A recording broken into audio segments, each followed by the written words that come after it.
من ربكم فأرسل معي بني إسرائيل قال إن كنت جئت بآية فأت بها إن كنت من الصادقين فألقى عصاه فإذا هي ثعبان مبين ونزع يده فإذا هي بيضاء للناظرين قال الملأ من قوم فرعون إن هذا لساحر عليم يريد أن يخرجكم من أرضكم فماذا تأمرون قالوا أرجه وأخاه وأرسل في المدائن حاشرين يأتوك بكل ساحر عليم وجاء السحرة فرعون قالوا إن لنا لأجرا إن كنا نحن الغالبين قال نعم وإنكم لمن المقربين قالوا يا موسى إما أن تلقي وإما أن نكون نحن الملقين قال ألقوا فلما ألقوا سحروا أعين الناس واسترهبوهم وجاءوا بسحر عظيم إن الله وملائكته يصلون على النبي يا أيها الذين آمنوا صلوا عليه وسلموا تسليما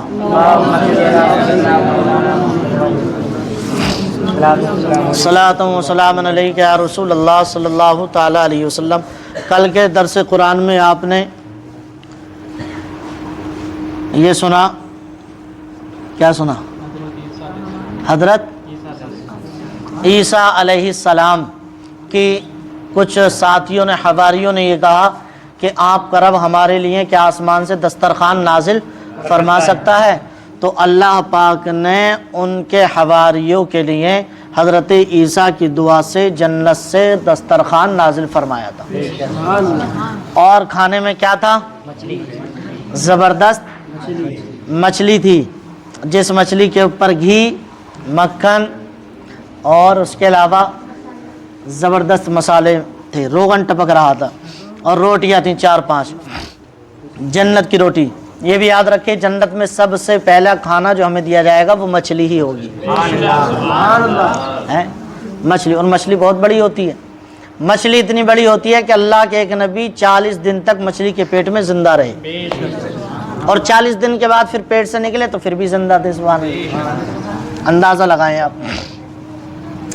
آج اللہ کے ایک بہت بڑے پیغمبر جن کو کلیم اللہ کہا جاتا ہے، یعنی اللہ پاک سے ہم کلام ہونے کا شرف جن کو حاصل ہوا، حضرت موسیٰ کلیم اللہ۔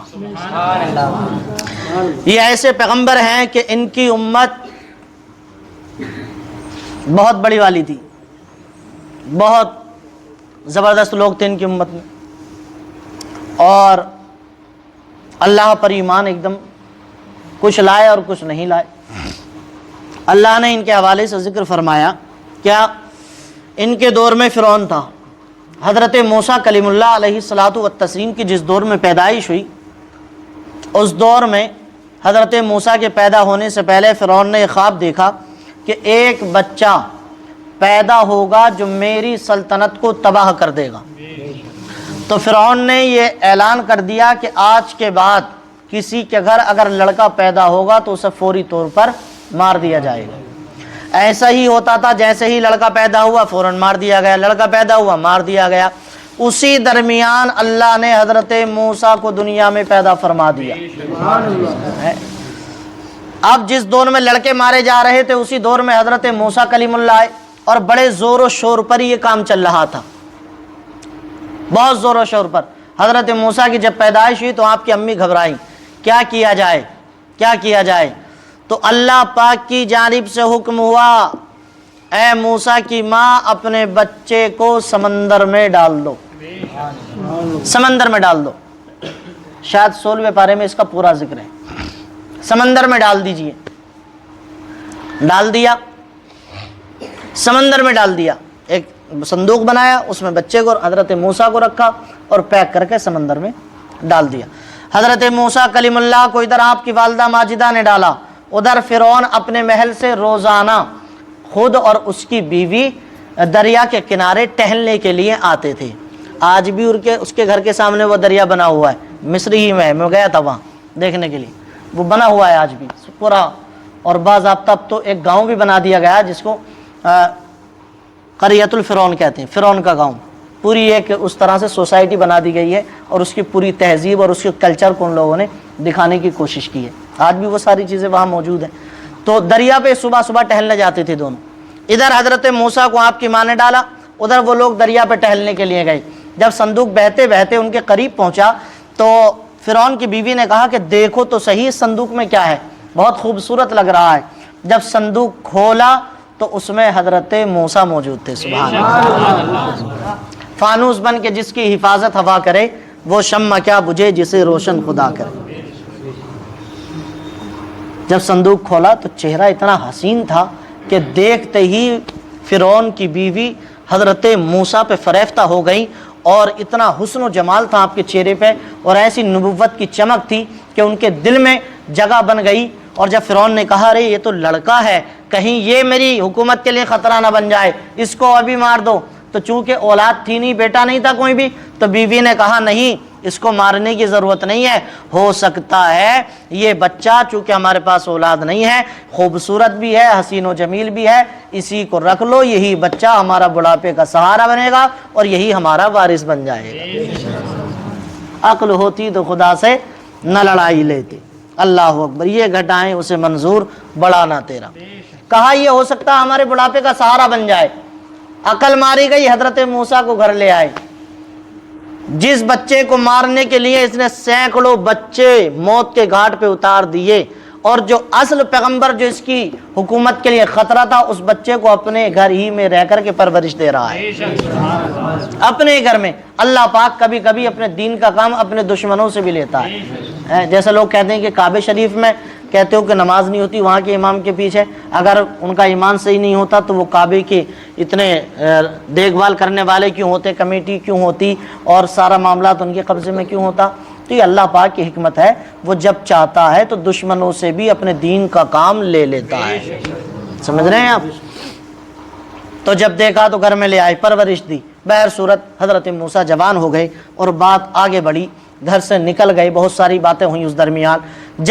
جب آپ فرعون کے دربار سے نکل کر کے چلے گئے تو اللہ رب العزت نے پھر حکم دیا کہ فرعون کے دربار میں جائیے اور ہماری توحید کا اعلان کریے اور اپنا اعلان نبوت کریے۔ تو حضرت موسیٰ کلیم اللہ فرعون کے دربار میں آئے۔ فرعون اس وقت کا ظالم بادشاہ تھا، اور حضرت موسیٰ نے کہا موسیٰ یا فرعون انی رسول من رب العالمین، اے فرعون میں اللہ رب العزت کا بھیجا ہوا رسول ہوں، اللہ نے مجھے نبوت و رسالت عطا فرمائی ہے، میں رب العالمین کا بھیجا ہوا پیغمبر ہوں۔ جب آپ نے اتنی بات کہی تو اور اگلا جملہ فرمایا حقیق علی اللہ اقول علی اللہ الا الحق، اور میں وہی بات کہوں گا جو بات کے سچی ہے، مجھے اس بات کا حق نہیں ہے کہ میں اپنی طرف سے بڑھا کر کے کچھ بات کہہ دوں، بلکہ میں وہی بات کہوں گا جس بات کے کہنے کا اللہ کی جانب سے مجھے حکم ملا ہے۔ اللہ اکبر۔ قد جئتکم ببینۃ من ربکم، اور بے شک میں اللہ کی جانب سے تمہارے لیے کچھ نشانیاں لے کر کے آیا ہوں، کچھ نشانیاں بھی ہیں۔ فارسل معی بنی اسرائیل، تو اے فرعون بنی اسرائیل کو میرے ساتھ بھیج دو۔ تو فرعون نے اپنے دربار میں کہا قال ان کنت جئت بآیۃ فأت بها، کہ اے موسیٰ جو نشانیاں تم لے کر کے آئے ہو فأت بها، تو وہ نشانیاں ہمیں بھی تو دکھاؤ وہ کیسی ہیں۔ ان کنت من الصادقین، اگر واقعی تم سچے ہو تو وہ نشانی ہمیں کر کے دکھائیے، کہاں ہے وہ نشانیاں، کہاں ہے وہ معجزہ جو اللہ نے تمہیں دیا ہے۔ اللہ اکبر۔ فألقى عصاه، تو حضرت موسیٰ نے اپنی لاٹھی زمین پر ڈال دی۔ عصا جو لاٹھی لے کر کے چلتے ہیں بزرگ لوگ، اپنی لاٹھی آپ نے زمین پر ڈال دی۔ فَإِذَا هُوَ ثُعْبَانٌ مُبِينٌ، اور جیسے ہی لاٹھی زمین پر ڈالی تو وہ لاٹھی فوراً ایک سانپ بن گئی، سانپ بن گئی، سانپ۔ اور اس کے بعد وَنَزَعَ يَدَهُ، حضرت موسیٰ نے اپنا ہاتھ اپنے گریبان میں ڈالا۔ فَإِذَا هِيَ بَيْضَاءُ لِلنَّاظِرِينَ، اور جب اپنا ہاتھ گریبان سے باہر نکالا تو ہاتھ منور ہو گیا، اس میں سے نور کی شعاعیں بکھرنے لگی، نور کی شعاعیں۔ قال الملأ من قوم فرعون، تو فرعون کے جو بڑے بڑے اس کے مشورہ دینے والے سردار لوگ تھے، انہوں نے یہ ساری چیزیں دیکھی کہ لاٹھی سانپ بن گئی، ہاتھ منور ہو گیا، تو کہنے لگے ان ھذا لساحر علیم، یہ بہت بڑے جادوگر ہیں، یہ بڑا جادو رکھتے ہیں اپنے پاس، جادوگر بھی ہیں اور بڑے جاننے والے ہیں۔ یرید ان یخرجکم من ارضکم فماذا تأمرون، اے فرعون یہ تجھے تیرے شہر سے نکالنا چاہتے ہیں، تیری حکومت کو تباہ و برباد کرنا چاہتے ہیں۔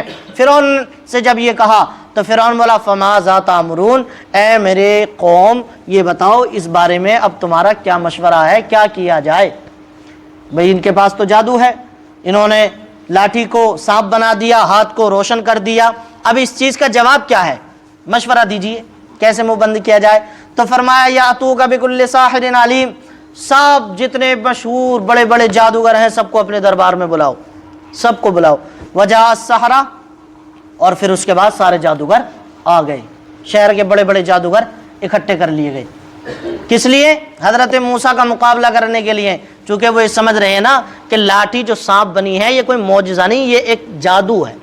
حالانکہ اللہ تعالیٰ اپنے پیغمبروں کو ایسے معجزات عطا فرماتا ہے، اور معجزات کا مطلب یہ ہے کہ نبی ایسے کام کر کے دکھاتا ہے جو انسان کی عقل میں ایک دم نہیں آتے، وہ خلاف عقل ہوتے ہیں۔ نبی کرے تو معجزہ کہتے ہیں، ولی کرے تو کرامت کہتے ہیں۔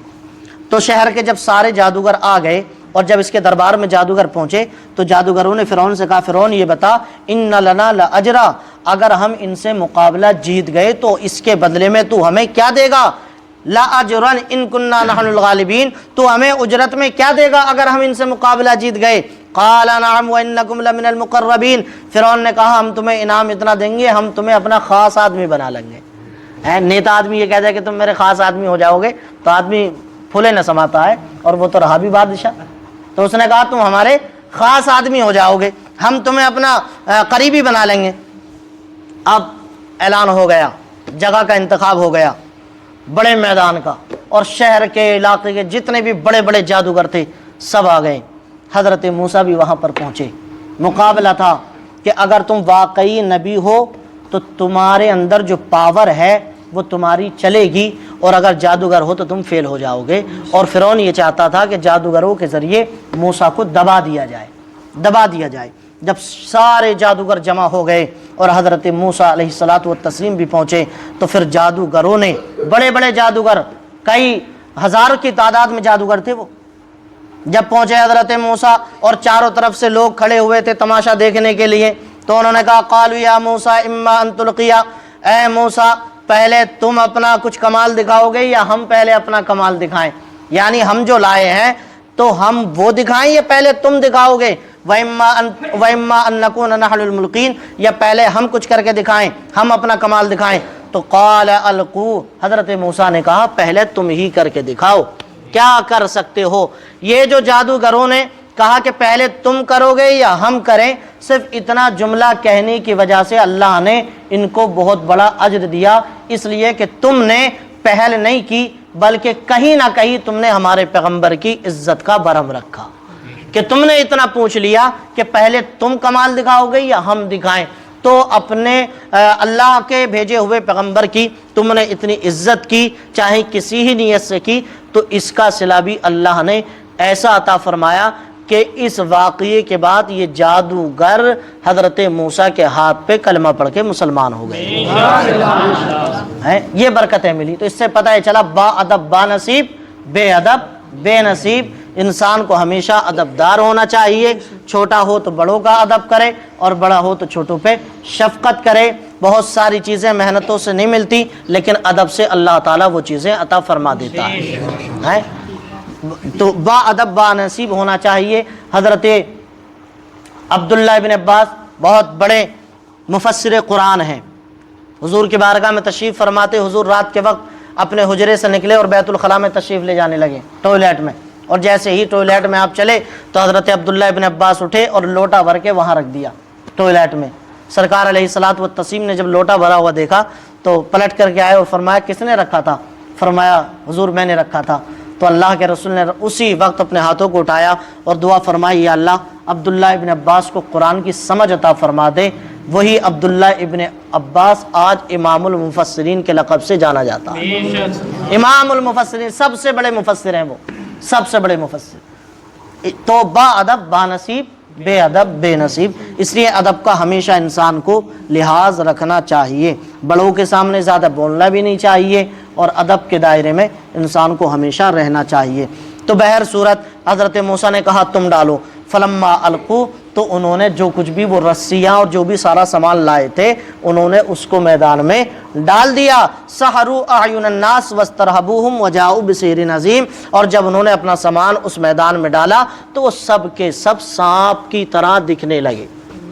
سب کے سب سانپ تھے اور پورے میدان میں سانپ ہی سانپ، سانپ ہی سانپ. قرآن کہتا ہے کہ وہ سانپ تو نہیں تھے لیکن انہوں نے ایسی نظر بندی کی کہ وہ سب کو سانپ جیسے نظر آنے لگے اور عجیب سا ماحول ہو گیا اور لوگوں میں ہڑبڑاہٹ پیدا ہو گئی اور لوگ خوف زدہ ہو گئے. جب یہ منظر دیکھا گیا تو اللہ فرماتا ہے جب ایسا ماحول ہوا کہ لوگ ڈرنے لگے اور پورے میدان میں انہیں سانپ ہی سانپ نظر آنے لگے تو ہو سکتا تھا کہ لوگ بدک جاتے، بہک جاتے اور حضرت موسیٰ کو غلط مان لیتے. اللہ پاک فرماتا ہے وَأَوْحَيْنَا إِلَىٰ مُوسَىٰ. جب یہ ساری باتیں ہوئیں کہ پورا میدان سانپ جیسا نظر آنے لگا تو ہم نے اپنے بندے موسیٰ کی طرف وحی کی پیغام بھیجا ان القی عصاک کہ اے موسیٰ اپنا عصا ڈال دیجئے، وہی لاٹھی ڈال دیجئے میدان میں. فَإِذَا هِيَ تَلْقَفُ مَا يَأْفِكُونَ. تو حضرت موسیٰ نے جب اپنا عصا لاٹھی اپنی اس میدان میں ڈالی تو اللہ کے حکم سے وہ لاٹھی اتنا بڑا اژدہا بن گئی کہ پورے میدان میں جتنے سانپ تھے ان سب کو یہ ایک ہی سانس میں کھا گیا.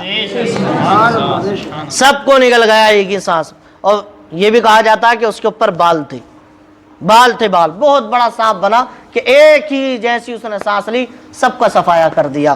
اور جب یہ سارا معاملہ دیکھا اللہ اکبر تو حق جیت گیا، باطل ہار گیا. اور جو جادوگر تھے وہ سارے لوگوں نے جب یہ منظر دیکھا وَأُلْقِيَ السَّحَرَةُ سَاجِدِينَ قَالُوا آمَنَّا بِرَبِّ الْعَالَمِينَ رَبِّ موسیٰ وَہارون. ان جادوگروں نے جب یہ سارا منظر دیکھا کہ ہمارے سارے جادوؤں پر ان کی ایک لاٹھی باری پڑ گئی تو سجدہ کرنے لگے اور کہنے لگے آمنا برب العالمین. اے موسیٰ ہم اللہ پر ایمان لائے، رب موسیٰ وہارون، موسیٰ اور ہارون کے رب پر ایمان لاتے. یہ حضرت موسیٰ کلیم اللہ علیہ الصلاۃ والتسلیم کا وہ ایسا عصا تھا کہ اتنے فوائد اس کے تھے اور وہ جب چاہتے اس کو سانپ بنا دیتے. اور یہ عصا کوئی معمولی عصا نہیں تھا بلکہ جنتی عصا تھا، جنتی عصا تھا. تو اللہ رب العزت نے اس پارے میں اس پورے واقعے کو ذکر فرمایا ہے. اب ان ساری باتوں سے یہ بات تو واضح ہو جاتی ہے کہ اگر کوئی کسی کو کسی کی عزت ختم کرنا چاہے، کسی کے جان کا دشمن بن جائے، کسی کے مال کا دشمن بن جائے، لیکن اگر اللہ پاک حفاظت فرمانے والا ہے تو دنیا ادھر سے ادھر ہو سکتی ہے، نہ کوئی کسی کی جان لے سکتا ہے اور نہ کوئی کسی کی عزت اچھال سکتا ہے. اس لیے کہ وَتُعِزُّ مَن تَشَاءُ وَتُذِلُّ مَن تَشَاءُ.